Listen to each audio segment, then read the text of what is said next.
open the web browser. Okay. Wait for this to like. They only get better. The older I get, they only get better.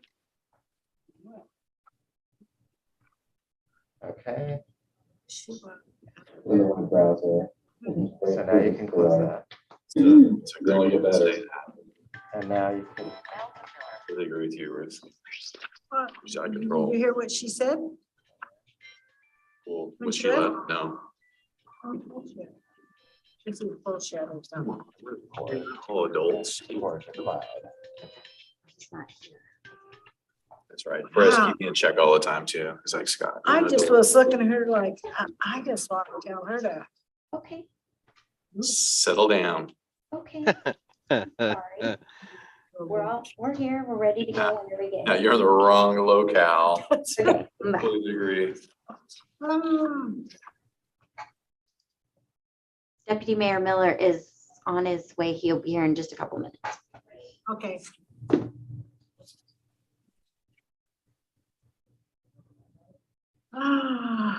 Hey.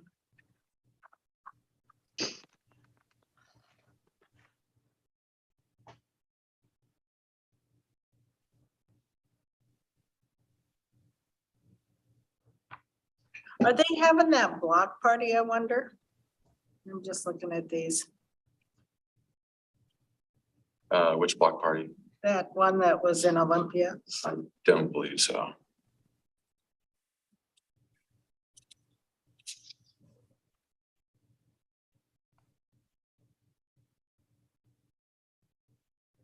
So speaking of Juneteenth, I wonder why they don't ask us for money.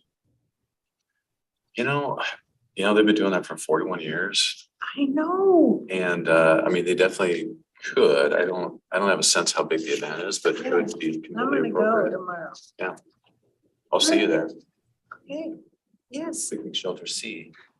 Shelter C, you will be in Shelter C? Yeah, that's where the event's gonna be. Oh, okay, Kind of okay, hub, I that's the didn't hub know of it. which, yeah, So if you go toward like the soccer fields yeah. and then it goes, the nearest one to the baseball fields, it goes A, B, C, and then D. So Okay, C. Nobody's told me. see you there. See you there. is right.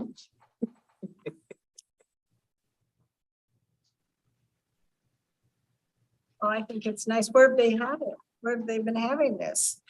The last 10 years it has been at the rack. It has? Yes. But have we not advertised it or they haven't or what? I think Parks is aware of it. First I heard about it was when this, Yeah. we were approached by it, but Yeah. no. Oh, that's great. I mean, it's great for us. I had no idea. Altavia was involved with one on the Capitol campus yesterday. So, Okay.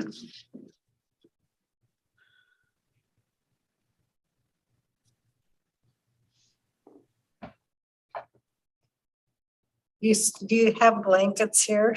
City Hall blankets? I can feel the heat a little bit. Oh, I did it when I okay. was on that side. I'm with the- Everyone, Hey, my apologies for late. I don't know why this was on my schedule for, oh, well, my mental schedule for 11. Nicole had it on there for 10 oh, Yeah. oh, I see. because she's awesome. Thanks for clarifying. No, I just said, you know what? 11. Because after this, we do clear cities. Yes. So I thought, oh, I'll just go to 11, then I'll go to 12, then I'll go to lunch. And there you go. Not the case. All right, looks like we have Susanna, Chad, and we still found a place. That's correct. So this is, your full committee is here. Okay, well then, is now 11:05, and I will call this Lodging Tax Advisory Committee for the City of Lacey on June 17, 2022 to order. It appears as though we have an agenda. Can I get a motion to approve our agenda? I move, we approve the agenda. I second. Is there any discussion about the agenda? Okay, seeing none, all in favor, say aye. Aye. Okay, that motion passes unanimously. I think. And the first item on our agenda is, well, first of all, welcome to everybody and thank you for being here on time. I certainly appreciate that. And, last night, at our city council meeting, our reappointments happened. And so myself was reappointed, Ruth was reappointed, and Susanna was reappointed. And so we have with us our city finance director, Troy Wu, and we have our city manager, Scott Spence. So thank you guys for all being here. Let's see. Our first order of business is going to be our 2022 Lodging Tax Fund financial report. And for that, I will hand it over to our finance director, Troy Wu. Did you want to approve minutes first, or I'm happy to go? Go ahead. All right. Did you guys approve the minutes? No. Approve minutes. Oh, yeah, we probably should do that. Okay. There should be a motion to approve the minutes. I move that we approve the minutes from September 29th, 2021. I will second. All in favor, say aye. Aye. We have approved minutes from September 29th, 2021. And with that, we will hand it over to Troy Wu. Great, thank you, Deputy Mayor. Share a screen here. We do have this report in the packet, but it's coming up on screen for you. This is the same format we've used for many years. And you can see on the first two left columns, those are the actual results of 2021. Just to highlight those a bit, we had a good year in terms of revenues. If you think about being right in the middle of the pandemic, we did remarkably well. We had budgeted $403,000 for revenues. We ended up in total collecting about $505,000.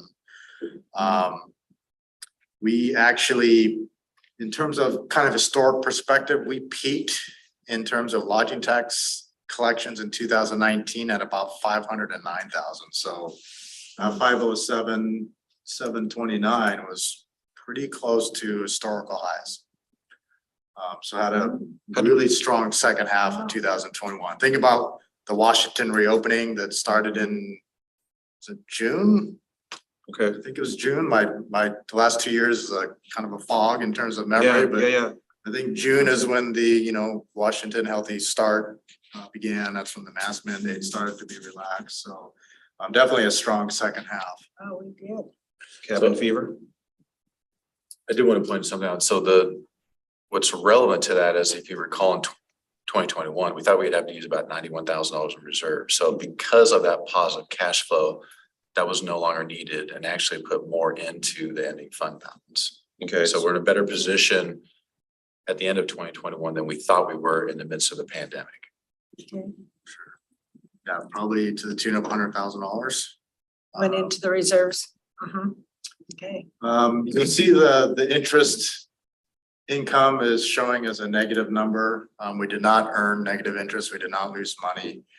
What that is an accounting requirement in terms of how we value investments. And our investments lost face value. We didn't lose any money on our investments, but in a rising interest rate environment, your holdings lose market value. So if you went to market to sell, you would lose money, just like the stock market right now. We won't actually have a loss unless we sell investments. No plans to sell investments, so that won't be realized, but it is an accounting reporting function. So face value remained the same, interest income dropped, and so we have to reflect that. Right, it's a balance of actual income versus the market value, and we lost more in terms of market value than what we earned is essentially the net there. In terms of expenditures, we spent every dollar that we budgeted, the full $403,500. The committee will, of course, remember that in 2021, we only funded the ongoing operational tourism facilities, which would be the Chamber Washington Center, Experience Olympia and Beyond, and the the rack, city rack and the city museum. So you can see here at the bottom, like I said, spent the entire budget. But again, as city manager pointed out, brought in 505,000, we spent 403,000 And our reserves may remain intact. to do. 2022, of course, we weren't exactly certain where the pandemic was going. We took a very conservative approach. We had budgeted about $400,000 in revenues. The adopted budget did include the use of about 174,000 in reserves. What we're seeing so far in the first 5 months of 2022 is basically a continuation of 2021. We're collecting at certainly at a pre-pandemic level. I think we'll have a very similar year to 2021, if not a little bit more. So I would expect to have unless something happens here in the second half, we should have the record high in terms of collecting hotel motel tax. In terms of expenditures, of course, we're not into the summer months when most of the festivals and those sort of things happen. So the majority of the expenditures are related to those ongoing tourism facility operational costs. Again, with the Chamber, Washington Center, Experience, and beyond. We have not transferred the money for the rack, city rack and the museum yet. That's usually happens in June and it is scheduled to happen. So we'll see those by mid-year. But things are basically happening as expected in terms of the 22 budget. A very advanced preview in terms of what I think in 2023. Like I said, I do expect 2022 to end with record collections. Using that same assumption for 2023. Projecting about 520,000. We'll have a couple more months of seeing actual revenues come in before the committee really starts looking at applications and making some of those budget decisions. So we'll refine that number, in the next couple of months, but that is kind of the early preview for 2023. Kind of an interesting note as I was looking at 2022. If you look at just the ongoing operation facilities, that's about $429,000 per year. And I would expect to spend every bit of that every single year. So, just in terms of looking at what the projections are, it doesn't leave a whole lot for those one-time festivals. So we're probably going to be in that same situation of budgeting to use reserves in order to balance the budget. So ongoing operations came in at, did you say 400? 403, 403. And our projection is 510 roughly, 505. So then that really only leaves 105 for anything extra. So ongoing, like the museum, The rack, yeah. chamber. Oh, Washington you're Center. leaving them as ongoing, Well, well, because they're. I think what Troy was trying to communicate was like before, like during 2021, we sort of looked at the 4 of the 5 that basically weren't event driven. They were more either facilities or promotion based. Oh, I see. So what we have funded then the year that, yeah, so it's chamber for not their whole, like their barbecue or whatever. Correct. Yeah, okay, Yeah, just their visitor center portion and Yeah. profile. okay. But it's just, I think what Troy was trying to communicate, it provides kind of perspective when you look at sort of the big 4 and then what you have left over for one-time events. Yeah, that's a good perspective. Thank you, Troy. That's why Troy is an awesome finance That director. is exactly why we keep him around. Doing so. So I could show you what happened to reserves. Please. So, again, same table that you've seen in past years. Our beginning balance for 2022 is $1,179,000. Again, that's right around $100,000 more than it was last year. You can see in terms of what we have for commitments, here is the 174,000 that's was adopted in the 2022 budget to balance the budget. The same reserves that we've talked about in the past, wayfinding, the rack field replacement and a 2-month operating reserve. So in terms of unencumbered balance, you know, it's roughly 355,000. You know, again, I don't think we're going to be using this full 174. So I mean, this is really what I would say is the floor in terms of cash balance, you know, for your next discussion. Does that leave us at a deficit for our? No, we're at a positive.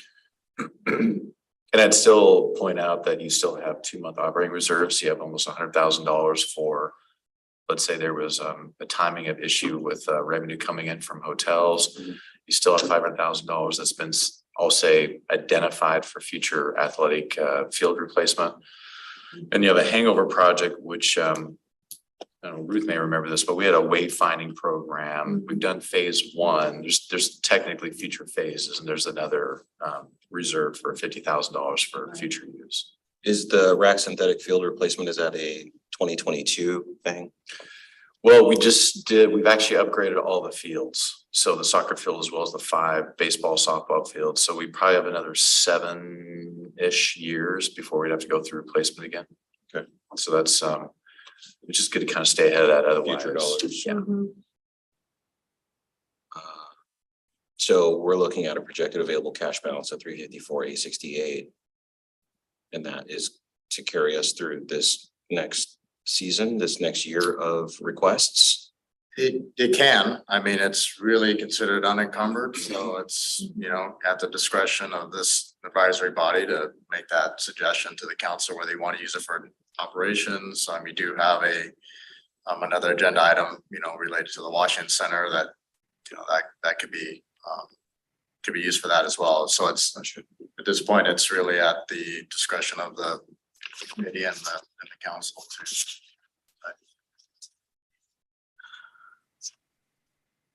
So so that is our balance for any shortfall we would have this year. I mean, our next year. Well, Yeah. Yeah, So for this we can year, take we, it, yeah, we already have Right. that identified for this year, but yes, for Right. next year. okay. Yeah, that would certainly be So that's our current balance prior to this year's totals. And so then as we build up funds for the requests that come in at the September, that's our jumping off point plus whatever we build from here, from the beginning of the year. it would be, well, yes, yeah, we don't know the results of the 2022 year. Right. And we won't know that until probably April or so next year, so. Yep. This really would be our starting point. You know, I wouldn't advise the committee count on that extra money. You know, in terms of setting a budget. I would definitely use this number in terms of the guidance for, you know, what you may or may not suggest that we fund for next year. Right. Well, I want to make a distinction too. So think of your reserves as your savings account. So as Troy mentioned, we think we're going to have $520,000 of current revenue coming in for 2023. So that's the current revenue that you can expect to have. Your $354,000 is additional dollars you could spend one time if you were trying to deal with shortfalls or other requests that you felt appropriate. So you really, if you wanted to jump ahead, you can add 520 to that number. So you're really like at $874,000. Yeah, that's what I was trying to get at. Does that make sense? It does. Yeah, but it doesn't make sense to, if I spent all my savings, that wouldn't be good. True. So can we go back to that reserve? So we've had this discussion on and off, and this is one of the funds where I've sometimes advised this body is that, look, we're not trying to create an endowment. There's really no benefit of having a large unencumbered reserve. You already have your 2-month operating. That protects us from sort of unforeseen circumstances. We have key projects that we have already earmarked for reserves that we know for future. So at some point, if we're trying to promote tourism and help facilities to make this a better community, then let's try to leverage those at appropriate times. Right. Excellent. But I'm of the mindset is you don't use it all in 1 year. I mean, that just doesn't make sense to me. Yeah, well, But I think we should spend some of it down. we've been using, like last year, we used everything except for our reserves. It looks like we have, at this point, reserves plus 2 months, plus 354. Is that right? Correct, that's one way of looking at it. If you add the roughly 100,000 plus the 350. Plus the 22 budget use of reserves. Yeah. So so we have our safety net, and then we have our 354 plus whatever we collect for this year.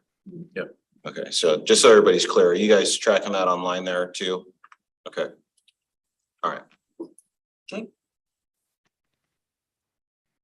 Okay, that's it. Great discussion.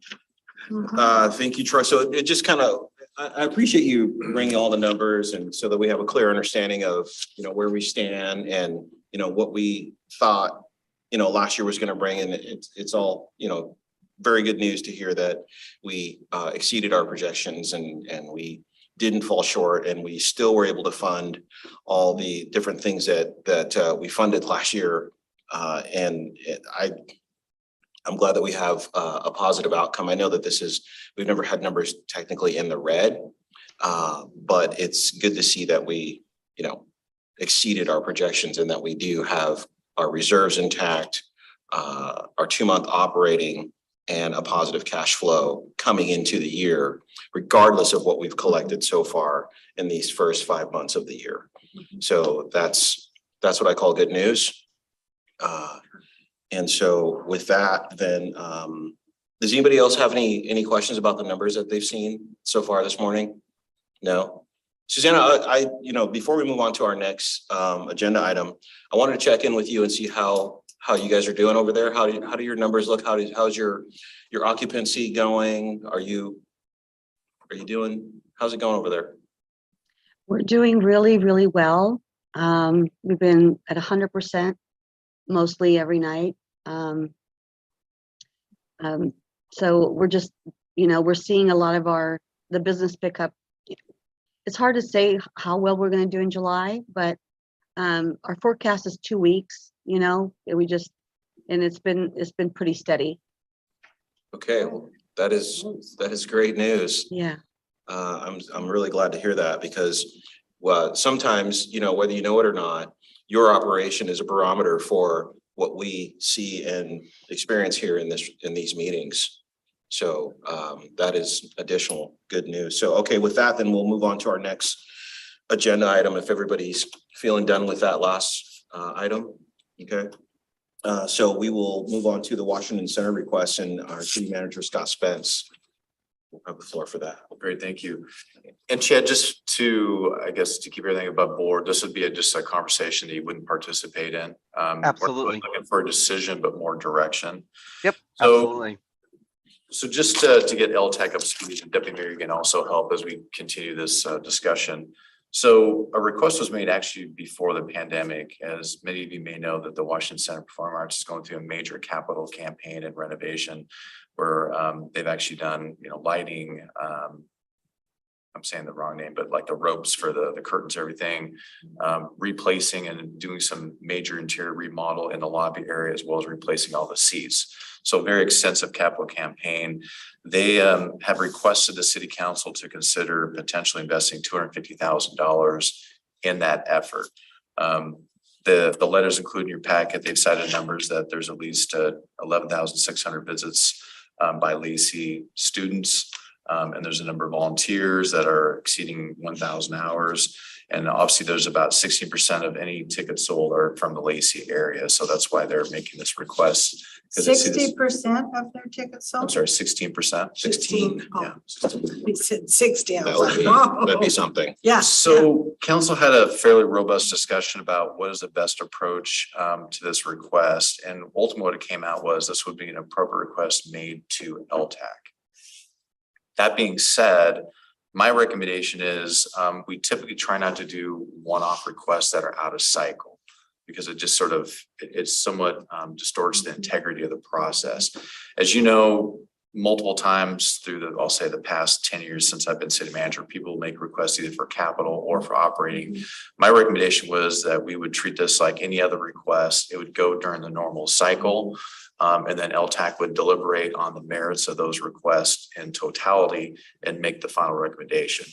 And then depending on that outcome, then council has a decision to obviously affirm LTAC's recommendation. Depending on what LTAC ultimately decides to do, council has more decisions to make if, let's say, the 250 wasn't fully funded, or if it was, they have other decisions they can make during the budget process. So that would go through the budget process as normal.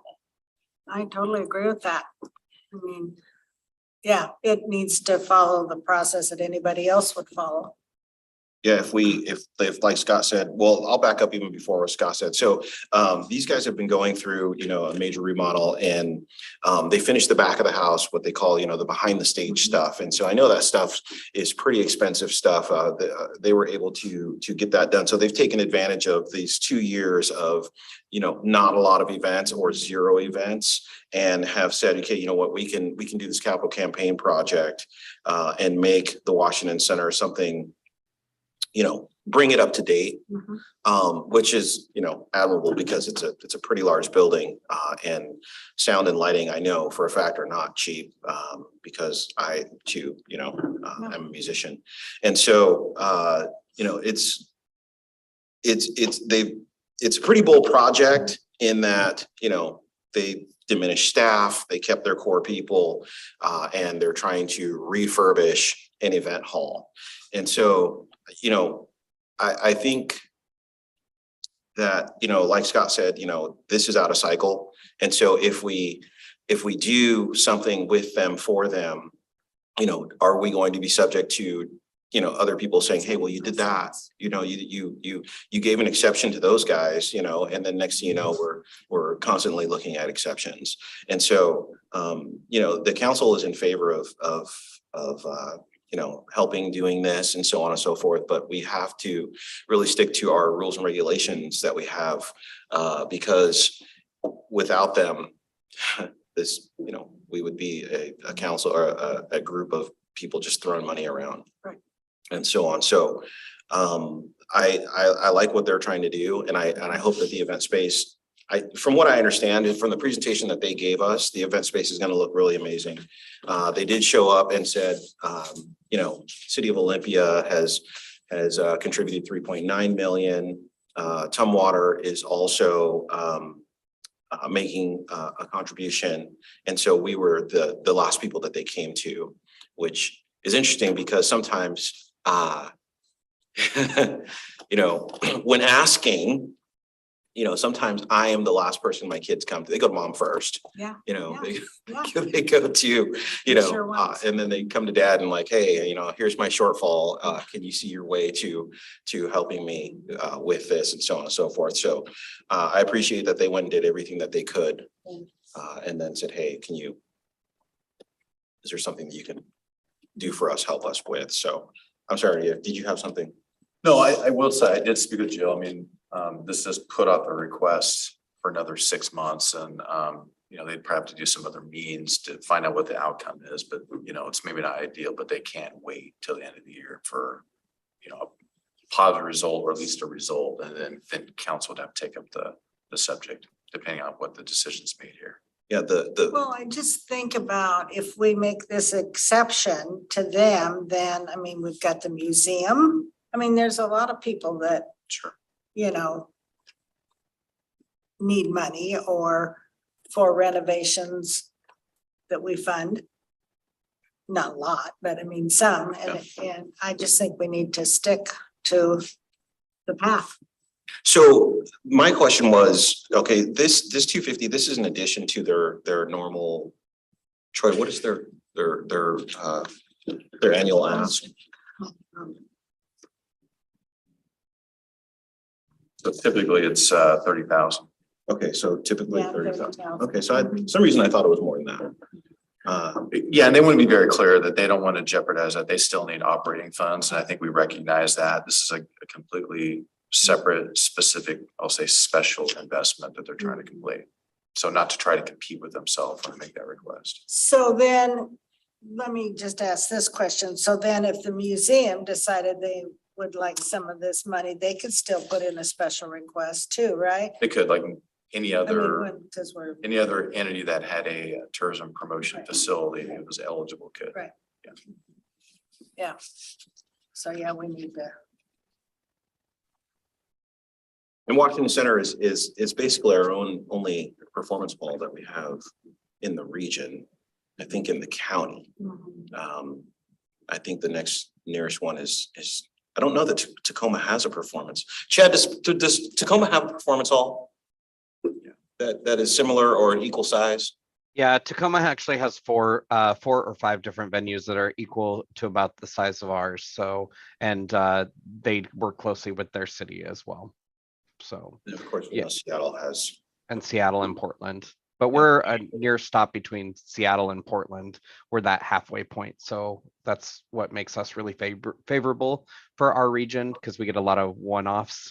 We call them one-offs. So people are looking to travel between Portland and Seattle, and they need to do that extra performance. So they usually drop into Olympia if they can. So with that, if I understand the direction of the LTAC committee, we'll go ahead and I'll communicate back to Jill at the Washington Center and just say, just apply during the normal process. Yeah, if I remember right from that work session, the work that they're using these dollars for is happening this month, June and July, that they were hoping. So they were going to able to move some things around so that they could, get those things paid for and then get some funds later to cover. Is that? Yeah, when I spoke with her, if they, it's all about timing. If they have to do construction now when they're sort of off schedule, then, they could talk about doing a bridge loan. Hopefully then they could pay themselves back or however they do it. But that's a detail I'm not that immersed in, but that's something they would probably have to do if they need the money sooner rather than later. Yeah. But for our timeline, the positive result wouldn't happen until the end of December. And just so everybody gets a full understanding, there was a consideration and one of the things that was thrown around was, general fund dollars. And we can't do that. We have to. And the reason why it was brought to, hey, you know what, it needs to be in our regular cycle. Because if we took, some other funds and then did this and then replaced those and did this whole thing, you know what I mean? It becomes a mess. And then again, like Scott said, it puts us out of cycle and it diminishes the integrity of what we do. The precedent you're setting. Yeah. And so, I feel like, in doing it this way, we're doing everything we can for them. Yeah. And that's. We're not shutting the door by any means. It's just we're asking them to go through the process. So, Yeah, and I don't mind sharing this. It's a public meeting. Council's very supportive of wanting to help the Washington Center. If they just felt that the first stop should be in LTAC. Sure. So do we need a motion or? Well, I think summary, I think I have direction. Okay. We will communicate back to Washington Center to please go through the normal process, and which leads me to the next agenda. item. We want to talk about that. I kind of sequence that's very well. So next steps. Yeah, please move on to the next steps. So just talking about the calendar, and I don't know if we want to all whip out our smartphones, start looking at calendar, because I know it's a great exercise that this committee enjoys doing. If we use last year as a template, we had a meeting in, say, mid-July, and that kind of kicked off the process. So if you looked at the 2022 calendar, July 15th, since we sort of landed on Fridays, would be a ideal time or date if you wanted to do that. We were starting to do like 11 o'clock or noon. We could do that same type of schedule. So let me just run through that. So that would be the first meeting. If you look at the minutes, LTAC was interested in having a kind of a global discussion about what are the other jurisdictions doing with their LTAC funding. So that meeting, we would come back and say, well, this is what Tumwater's doing with their LTAC funding. I think there were just a desire for general awareness of what other jurisdictions are doing with their LTAC funding as we head into our LTAC process. Then our next meeting could be potentially, August 5th. That's again, another Friday. And we would, again, we always look at our review process in terms of the application. Do you want to make any changes? Are you still satisfied with it? At that time, we can provide another update in terms of how revenues are coming in. Once we finalize the application process, we would probably have that out to the public August 9th. we could do a 30-day window. That means they close on September 9th. And then that would give us the 16th, 23rd, and potentially the 30th of September, all Fridays, to do any follow-up and review, and then have a final recommendation into the city so we incorporate into the budget. That puts us in before October. So that's just a tentative schedule we Yeah, can. sounds good. I think so too. I know that last year we bumped up, I mean, we increased the frequency of meetings because we really were scrutinizing, you know, what we we're gonna be looking at in the future because dollars were so, We you don't know, iffy at the time. So I'm on board with the Excel, you know, the additional meetings so that we can, you know, really account for every dollar. So maybe just to start it, does July 15th work for everyone on the committee that's present today? I will be out of town on the 15th. I'm sorry. I can do the 8th, just throwing it out there. I can do the 8th, and I can do the 22nd. Yeah, I don't think there's any, I mean, the 22nd would probably work too. July 22nd? Mhm. Okay. Just let me look at another I calendar. think, here. yeah, you're a multiple calendar, so right? Yeah. Yeah. I don't even do my calendar on my phone. Sorry. I'm glad I had it on there because this morning when it went off at 9:45, I was like, what is that? Suzanne, does the 22nd of July work for you? Yes, Perfect. that's fine. And do we want to settle on a noontime meeting? I have an EDC. Oh, no, sorry.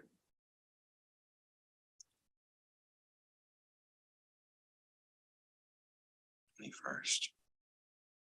Yeah, good. On that calendar. So why don't we do this? We will set July 22nd at noon as a fixed date, since we know we can do that. I will have Nicole also email the other dates, just so you can kind of lock those in the calendar. When we come back on the 22nd, if there's any conflicts with that time, we can discuss at that point. But this does at least give us a little bit of a framework that we can go forward with the application process and review process for LTAC. A clarifying question for the 22nd, should we plan 90 minutes or do we want to do 1 hour? I think an hour should be sufficient. Okay. Again, we'll report on where we're at with LTAC funds in terms of just current revenues. We'll have a discussion about what Tumwater, Olympia. I think that's only the relevant ones. I think Yelm may have one, but I think we only have one hotel. And then we could talk about the review of the application process would be in August. So, but we could start that if we wanted to. We could take a look at that agenda. Okay, so is it possible, because this is something that just is in my brain and I can't get it out, but the amount of money we spend on promoting Lacey Visitor and Convention Bureau Chamber, and that's a big hunk of money that of our revenue. And are we duplicating efforts, or are we getting the biggest bang for our buck? And I'm only speaking of it from my standpoint with Funfair, you know, I question that. Okay, And so that's a lot of money. so you know those guys come to some of our meetings and I know that some of those meetings you're not at, but you know, they do bring us the metrics for all of those things. And I've looked at their metrics and I've scrutinized their metrics and I've thought to myself, you know, and so, you know, hey, for every dollar spent, here's the return. And I get to see these things at EDC. I get to see these things at other different meetings that I go to. And the numbers seem to suggest that, yeah, we are getting a lot for what we put in, you know, and somewhere at minimum of 4 times what we put in that we're getting out. But those are, you know, some of our bigger regional things that, you know, so we're trying to attract people to the region. And then as a city, we're trying to attract them to Lacey. So they are bringing regional people. And once we get regional people, we are bringing them specifically to Lacey. I was at a military function a couple weeks ago. We went to go see the new strikers up at JBLM. Scott was there with me. Yeah, I was there. Yeah, and one of the things that when we got into a discussion with Colonel Bordwell, you know, he said, Malcolm, you know, I want to send more soldiers to Lacey and the Thurston County region, because most of the promotional material that they have sends soldiers to the Seattle area. Oh, Okay, so they have Great Northwest, they have MWR, and those two event centers, those two efforts are geared towards, hey, there's things to do in Seattle, there's things to do in Tacoma.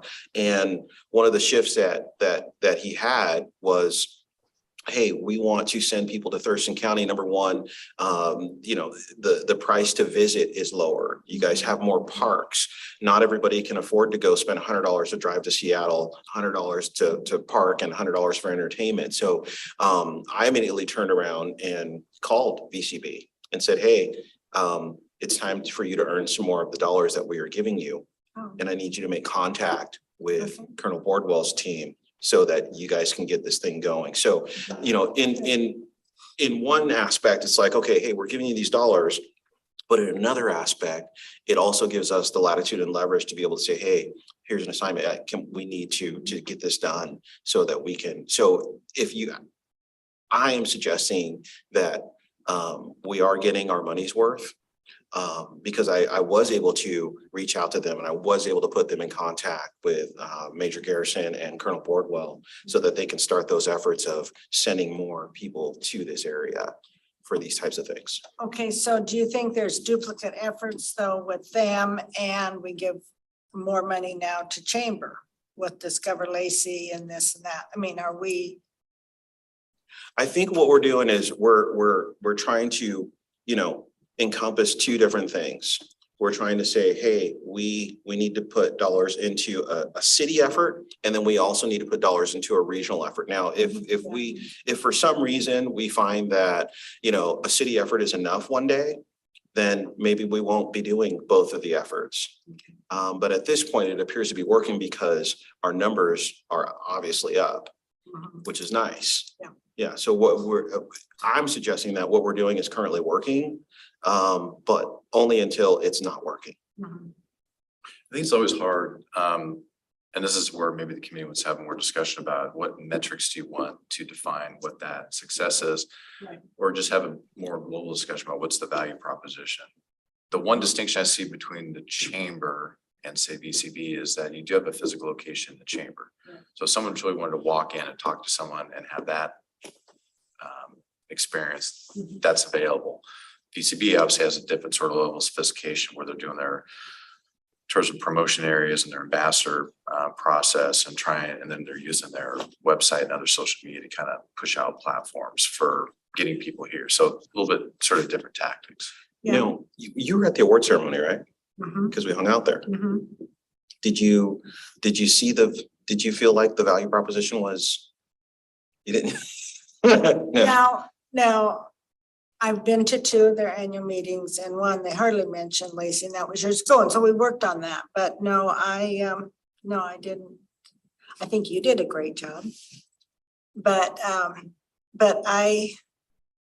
did you see much in their slideshow presentations about Lacey or their PR stuff that was sitting around the table? Did you notice that stuff? Well, I think their goal is the region. Okay, And so, Okay. For us to pour efforts and dollars into the regional effort is one of the things that we're doing to help our cost. Okay, and then also we support the local effort. Mhm. So if we totally drop out of the regional effort, Oh, I'm not saying drop out, but Yeah. I'm just saying we spend this amount of money. And I just keep wanting to make sure that we're getting those people driven down from the regional effort to Lacey. And I get totally what you're saying, yeah. But I also question if we have, but Scott has got a point, is it's a presence in our community. Chamber is. But anyway. So to answer your question, from my perspective, yes. Okay. It is something that is worthwhile. It is something that is working. And they do their best to bring people to the region. From there, we do everything we can to bring them to the city of Lacey. To funnel it down to us. Correct. So again, I would argue too, once we go through the application process, if there's certain data points that you want to see Mhm. as a grading system that you, again, makes you reaffirm that the things that we're spending on or we're getting that return on Right. investment, we just need to have that discussion. Yeah. And put those in the contract. And it's not unfair to ask them, you know, hey, show us your metrics on, you know, yeah. I know that they'd be happy to provide some, Yeah, because they do really great presentations. So that was all I had for next steps. As always, love working with the LTAC committee. Looks like we have a calendar. We have some things we need to talk about. I guess I don't know if there's anything other that you'd like to see maybe coming into the 22nd of July meeting or. Last year, we reviewed the application, we made the tweaks. And are we still comfortable with the condition of the application? And we'll do the same thing. We'll bring that application in. So the committee has an opportunity to take a look July. at it again. We can in July, yeah. I wanted to make sure that, you know, everybody who the visibility of the application, the knowing, you know, of, hey, there's an opportunity with the city of Lacey to put on some type of event. I know we can't spend a whole lot of dollars on marketing.